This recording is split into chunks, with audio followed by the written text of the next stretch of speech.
शिवसृष्टी प्रोडक्शनमध्ये सर्व श्रोत्यांचं सहर्ष स्वागत आहे। आपण जर या चॅनलवरती नवीन आला असाल तर चॅनलला सबस्क्राईब करा, बेल आयकॉन दाबा आणि नोटिफिकेशन्स प्राप्त करा।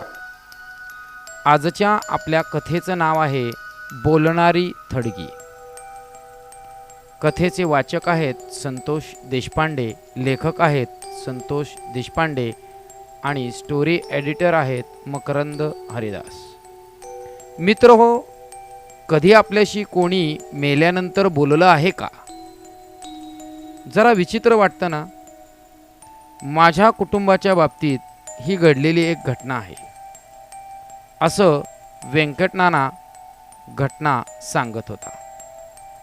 व्यंकट सांगत होता, सिमेंटचा ट्रक येणार आहे म्हणून त्याला मालकानं सांगितलं होतं की तू अपार्टमेंटच्या बांधकामाच्या ठिकाणी जाऊन थांब।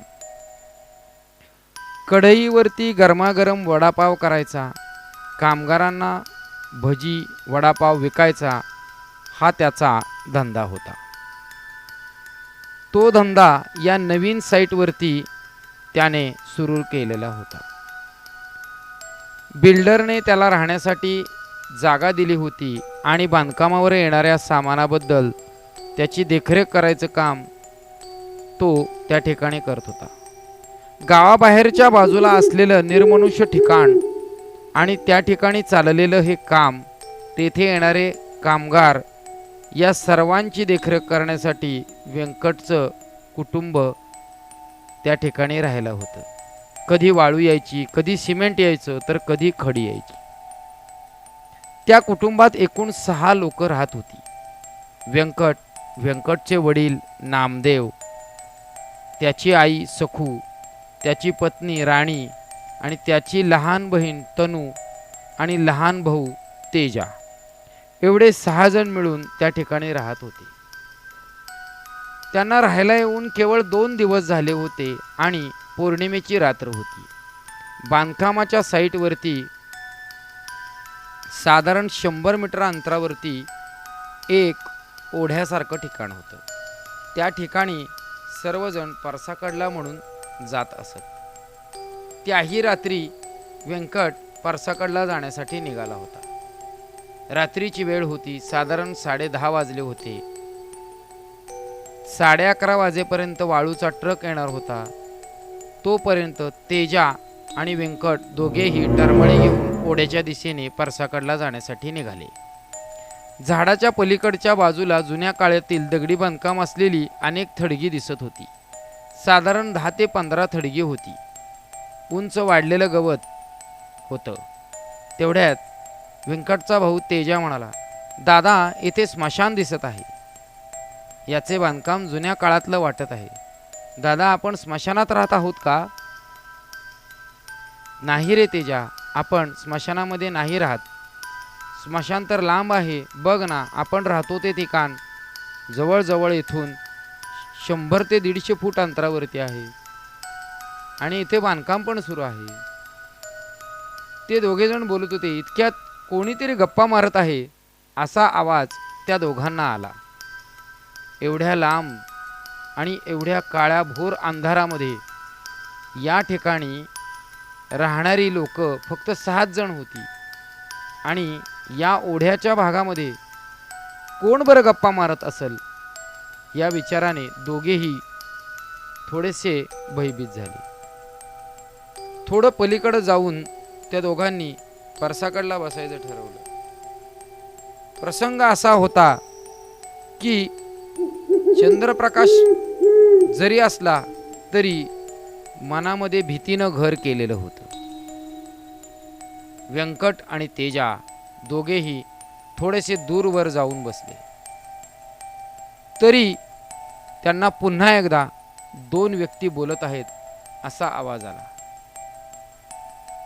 त्यांना राहून राहून जाणवू लागलं की कोणतरी या ठिकाणी बोलत आहे।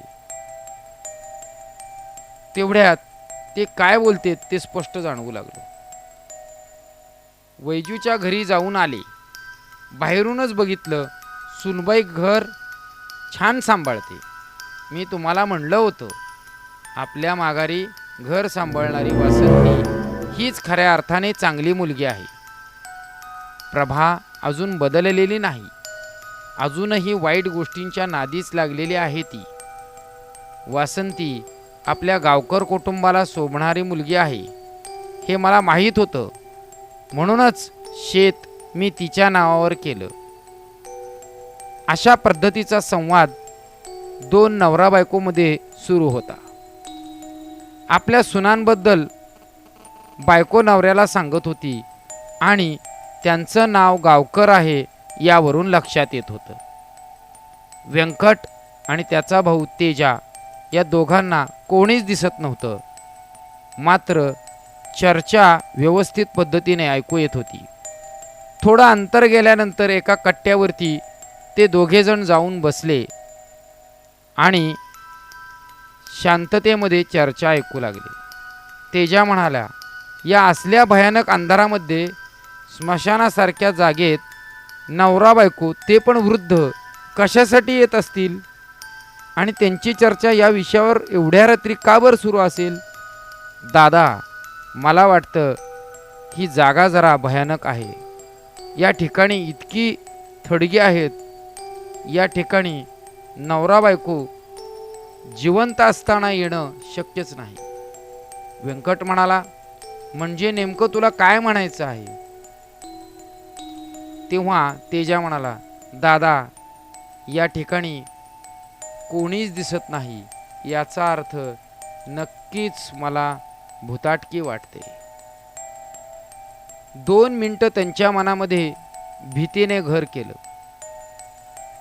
त्याच वेळेला ज्या कट्ट्यावर बसले होते त्याच्या बाजूला त्यांनी वळून पाहिलं तर त्याच्यावरती त्यांनी थोडीशी आपल्या मोबाईलची बॅटरी मारली आणि लक्ष दिलं तर त्या ठिकाणी त्या थडग्यावर कोरलं होतं, नानासाहेब रावजी गावकर, जन्म 1940, मृत्यू 7/5/1995. बाजूला अजून एक थडगं होतं, त्यावरती नाव होतं सुनीता नानासाहेब गावकर, जन्म 1950, मृत्यू 7/5/1995. दोन्ही तारखा पाहिल्यानंतर आश्चर्याची एकच गोष्ट होती की जे दोघं नवरा बायको होते ते सुद्धा गावकर नावाचेच होते आणि येथे समाधीवरती नावसुद्धा गावकरच होतं. थडग्यावरची दोन्ही नावं पाहून या दोघा भावांना लक्षात आलं की या ठिकाणी जे चर्चा करत होते ते दोघेही जण एकाच दिवशी मृत्यू पावलेले आहेत आणि ते जिवंत व्यक्ती नसून ते दोघेजण भूत होते.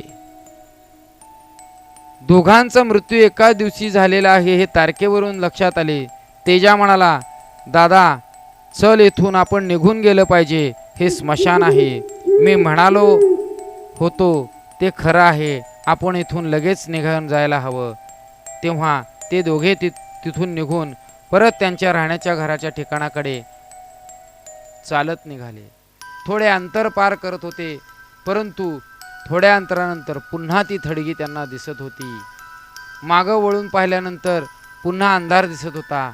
एक म्हातारी आणि एक म्हातारा दोघेही व्यक्ती एका थडग्यावर बसलेली त्यांना दिसू लागलेले होते.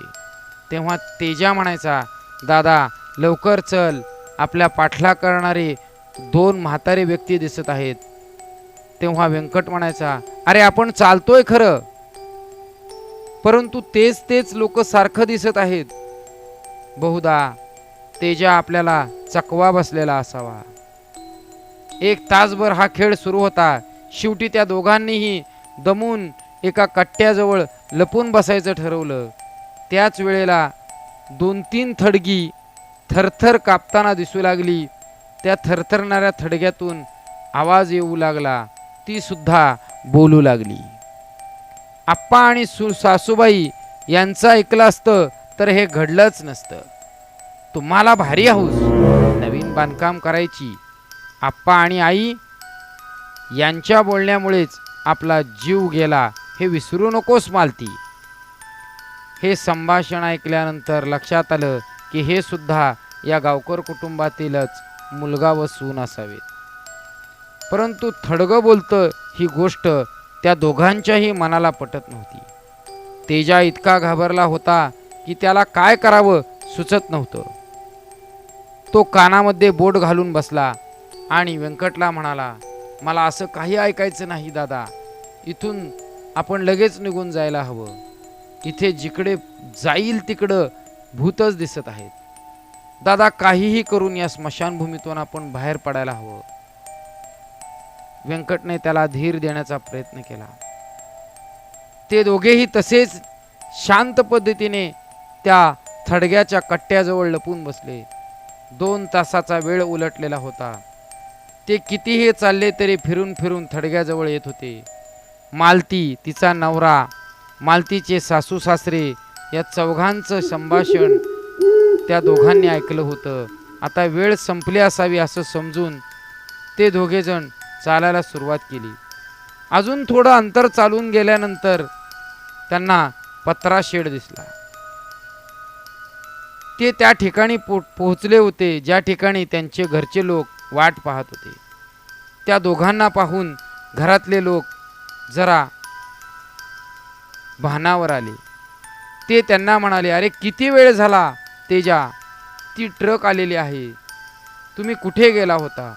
तेजा धावत धावत जाऊन वडिलांच्या खांद्याला मिठी मारली आणि म्हणाला, बाबा, आम्ही थोडक्यात वाचलो. आम्ही दूरवर परसाकडला गेलो होतो. तेथे खूप मोठे स्मशान आहे. आपण स्मशानात राहत आहोत. या ठिकाणी अनेक थडगी आम्ही पाहिली. ती एकमेकांशी बोलत होती. आम्ही तेथून येण्याचा कितीही प्रयत्न केला तरी आम्ही फिरून फिरून त्याच थडग्यांभोवती येत होतो. ते बोलणारे प्रेतात्मे होते. त्यातील काही जण आम्हाला दिसले. तनू आणि आई आणि राणी तिघेही जण खूप घाबरल्या. बाबा म्हणाले, रात्री अपरात्री कुठेही जाऊ नका. मी तुम्हाला सांगत असतो पण तुम्हाला पटत नाही. आता घरात चला. आम्ही पत्राशेडच्या आतमध्ये गेलो आणि वेळ पाहिली तेव्हा 1:15 वाजलेले होते. एका पाठोपाठ एक सर्वजण शांततेने झोपले. त्याच वेळेला बाहेर कोणीतरी बोलत आहे असा कुजबुजणारा आवाज येऊ लागला. आता मात्र सर्वजणच घाबरले होते. 4 लोकांमध्ये वादविवाद सुरू झाला होता. व्यंकट तेजाला म्हणाला, मगाशी ऐकलेलाच आवाज आहे, तो इथे कसं काय येत आहे? तेजा म्हणाला, दादा, अगदी बरोबर बोललास, तू अगदी बरोबर ओळखलं. ती मालती, तिचा नवरा, ते गावकर म्हणायचे दोघे जण नवरा बायको यांचाच तो आवाज होता. मात्र घरातील एक एक जण जागा होऊ लागला. बाहेर कसला आवाज येतोय, कोणतरी बोलत आहे हे त्यांच्या लक्षात येऊ लागले. राणी म्हणाली, अहो, कोणतरी बाई रडत आहे, तिला कोणतरी मारत आहे बघा. त्याच वेळेला व्यंकटची लहान बहीण तनू जागेवरती उठून उभी राहिली. ती म्हणाली, मला खूप भीती वाटत आहे, काहीतरी करा. सर्वजण घरातले घाबरलेले होते आणि दरवाजा उघडून बाहेर काय आहे हे पाहण्यासाठी व्यंकट आणि त्याचा भाऊ तेजा हे निघाले होते. त्याच वेळेला पुढे होऊन बाबांनी दरवाजा उघडला व बाहेर जे दृश्य पाहिलं त्या गोष्टीमुळे ते जागेवरच दचकून उभा राहिले. सगळेजण जागेवर उभारलेले होते. बाहेर दरवाजा उघडल्यानंतर जे दृश्य पाहिलं ते खूपच भयानक होतं. बाहेर थडग्यावरती चौघेही पाय सोडून बसलेले व्यक्ती दिसले. ते आपापसात बोलत होते. त्यामध्ये नानासाहेब गावकर म्हणायचा म्हातारा व्यक्ती म्हणाला, बाहेर येता का बाहेर? त्याचबरोबर त्याची बायको सुद्धा म्हणाली, बाहेर या सगळेजण बाहेर. आम्हाला कितीतरी दिवसांनी घरी जायला मिळणार आहे. आता नेमका या गोष्टीचा अर्थ आम्हाला कोणालाच कळेना. व्यंकटचे वडील, त्याची बहीण, त्याचा भाऊ तेजा, त्याची आई एका पाठोपाठ एक सर्वजण पत्राशेडच्या बाहेर गेले. व्यंकट आणि त्याची बायको राणी दोघेही घरात तसेच थांबले. त्यांना समोर थडगी दिसत होती आणि थडग्यावर बसलेले ते प्रेतात्मे दिसत होते. ते असे का बोलत होते त्यांना कळत नव्हतं. तेवढ्यात व्यंकटच्या वडिलांना जवळ एक हात येताना दिसला. तो त्या गावकर म्हणाच्या म्हाताऱ्याचा हात होता. त्या हाताने व्यंकटच्या वडिलांच्या नरड्याला गच्च धरलं आणि ओढत नेहून धाड करून त्या थडग्याच्या दगडावरती त्यांचं डोकं आपटलं. एका पाठोपाठ एक असं करत 2-3 वेळा त्यांचं डोकं आपटलं आणि डोकं फोडून त्यांना मारून टाकलं. अचानक हा घडलेला प्रकार पाहून बाकीचे सर्वजण ओरडू लागले. त्याच पद्धतीने व्यंकटच्या आईला सुद्धा त्या म्हाताऱ्या बाईने त्याच पद्धतीने मानगुटीला धरले आणि फरफटत ओढत धरून नेत त्या थडग्याच्या कठड्यावरती डोकं आपटून तिलाही मारलं.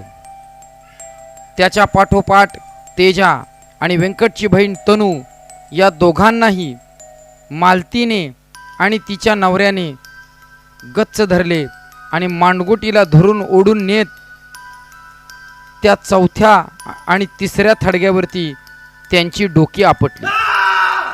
व्यंकट आणि त्याची बायको मात्र हे सर्व दृश्य पाहून जागेवरच थक्क होऊन बसले. एका पाठोपाठ एक करत घरातील चौघही लोक मरून गेलेली होती. ते निशब्द होऊन तेथेच बसले होते. त्यांनी हे समोरचं भयानक दृश्य पाहिलं होतं. त्याच्या घरातील 4ही लोकांना थडग्यावरती डोकं आपटून आपटून त्या भयानक प्रेतात्म्यांनी मारून टाकलेलं होतं. ते काहीच करू शकलेले नव्हते. त्याच वेळेला त्या घरातील लोकांच्या शरीरामध्ये त्या प्रेतात्म्यांनी प्रवेश केला आणि ते त्यांच्या घराच्या दिशेने निघालो आहोत असे सांगून ते प्रेतात्मे जाताना दिसू लागले. त्यांच्या पाठोपाठ ती थडगी सुद्धा तेथून गायब झाली. व्यंकट आणि त्याची बायको दोघेही रडू लागले. केवळ ते दोघे जण बाहेर गेले नाहीत म्हणून ते वाचले. त्यांच्या घरच्यांना अशा पद्धतीने का मारले असावे हे मात्र त्या दोघांना समजले नाही. त्यांनी त्यांचे काय बिघडवले होते हे काहीच कळत नव्हते. दोघेही नवरा बायको पत्राच्या शेडच्या आतमध्ये रडत बसले होते. दिवस उजाडल्यानंतर बाहेर पाहिलं, कोठेही काही दिसत नव्हतं. ना ती थडगी दिसत होती ना घरातील माणसं दिसत होती. व्यंकटला समजत नव्हतं आता आपण काय करावं. त्याच्या घरातील माणसं त्याच्या डोळ्यादेखत मेलेली होती. त्याला रात्रीचं सर्व दृश्य जसंच्या तसं समोर दिसत होतं. तो म्हणाला, मग माझ्या घरातील माणसं गेली, त्यांना डोके फोडून मारले, पण त्यांची प्रेतं कुठे गेली? त्यांच्या प्रेतांना काबीज करून ते गावकर कुटुंब गेलं तरी कुठं? त्या दोघा नवरा बायकोंना हा सर्व भाग खूप आश्चर्याचा वाटला. त्या ठिकाणाहून आपण निघून जायचं असं त्यांनी ठरवून त्यांच्या गावाच्या घराच्या दिशेने त्यांनी जाण्यासाठी निघाले. जाताना मनामध्ये विचार आला, आपण आपल्या आईवडिलांचा शोध सुद्धा घ्यायचा नाही का? त्या दोघांनी गावाकडून जाऊन आपलं शांत बसण्यापेक्षा आपल्या आईवडिलांचा जन्मदात्याचा शोध घ्यायचा असे ठरवले. आपण तसेच जर निघून गेलो तर आपली बहीण तनू आणि भाऊ तेजा यांचा आत्मा आपल्याला काय बोलेल? या विचाराने त्या दोन्हीही नवरा बायकोंनी त्याचा शोध घ्यायचा ठरवला. त्याच वेळेला त्या ठिकाणी बिल्डरची गाडी आली. रात्री घडलेला प्रकार व्यंकटने बिल्डरला सांगितला. तो पाहून तो म्हणाला, असं काही घडत नसते. तू पोलीस स्टेशनला जाऊन कंप्लेंट कर. हा केवळ भ्रम असावा.